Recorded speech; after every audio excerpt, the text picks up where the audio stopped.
Have you ever been on a train, maybe on your morning commute or a long-distance trip, and just wished for a little peace and quiet? You're not alone. In fact, this desire for a silent sanctuary on the rails goes back 100 years. Let's travel back in time to the Roaring Twenties, a decade of jazz, flappers, and surprisingly, silent train cars.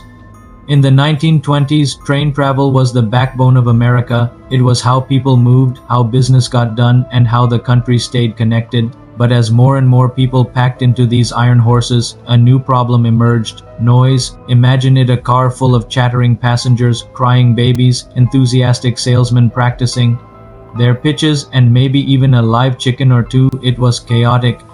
For business travelers trying to work or weary passengers just wanting to rest their eyes, the constant racket was a real headache. The railroad companies, always looking for a competitive edge, started to notice. They realized there was a whole segment of their customer base willing to pay for a bit of tranquility. And so, the concept of the silent train car was born. This wasn't just about asking people to keep their voices down. This was a dedicated space, a new class of service designed from the ground up for quiet contemplation. So what was it actually like to ride in one of these silent cars? Well, first off, you had to book your ticket specifically for it. These cars were often marketed as business cars or quiet cars. As you stepped aboard, you'd immediately notice a different atmosphere. The plush, velvet-covered seats seemed to absorb sound. Thick carpets muffled the footsteps of the porter. The windows were often double-panned to dampen the clatter of the wheels on the tracks. It was like stepping into a library on wheels. The rules were simple and strictly enforced. The primary rule, of course, was no talking.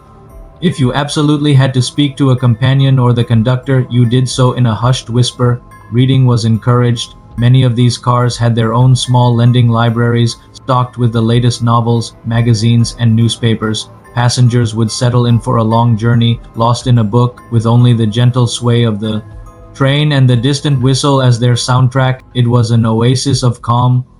Businessmen could review reports and prepare for meetings without interruption. Writers and thinkers could finally find a space to gather their thoughts, and everyday travelers could simply nap or gaze out the window, watching the American landscape scroll by like a silent film. The silence wasn't awkward or oppressive. It was a shared, respected comfort. People understood the unspoken agreement they had all entered into. These cars were a reflection of the era. The 1920s was a time of incredible speed and change, but there was also a growing appreciation for efficiency and personal space. The silent car was the perfect embodiment of this, a modern, efficient solution to a modern problem. It showed that luxury wasn't always about extravagance. Sometimes it was about the simple, priceless commodity of peace. Of course, not everyone was a fan. Some saw the silent cars as stuffy and elitist. They preferred the lively, communal atmosphere of the regular cars, where you could strike up a conversation with a stranger and share stories. To them, the silence felt unnatural, even a bit lonely. The train was a social space, and they didn't want to be shushed. This debate over noise and etiquette on public transport is one that, as you know, continues to this very day. As the decades went on, the golden age of railroad travel began to fade. The rise of the automobile and the advent of air travel changed everything. The grand, luxurious train journeys of the 1920s became less common. With fewer passengers and a different model of travel, the dedicated silent car, as it existed in the 20s, largely disappeared. It became a charming footnote in the history of transportation, but the idea never truly went away. It lay dormant, waiting for the right time to re-emerge, and re-emerge it did. In the late 20th and early 21st centuries, as commuter rail traffic boomed, the problem of noise came roaring back. This time, it wasn't just chatter.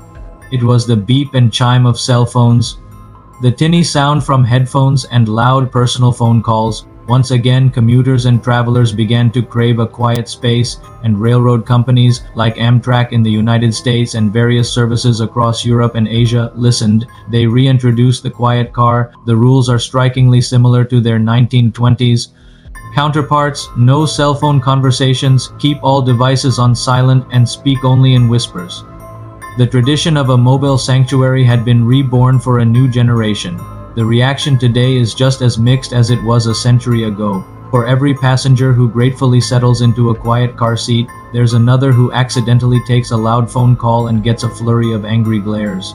The quiet car wars, as some have called them, are a real phenomenon. It highlights a fundamental tension in public spaces, the conflict between our desire for personal freedom and our need for communal courtesy. Looking back at the silent train cars of the 1920s gives us a fascinating perspective. It shows us that our modern-day frustrations aren't so modern after all. The search for a quiet moment in a noisy world is a timeless human desire.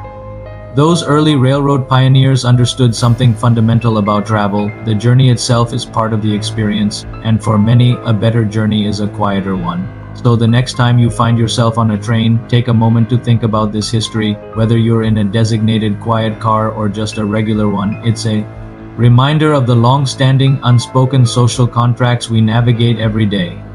The legacy of the 1920s silent car isn't just about a lack of noise.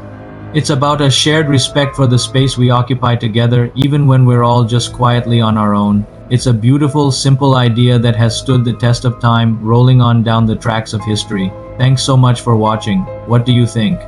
Would you have enjoyed a ride in a 1920 silent car? Let me know in the comments below.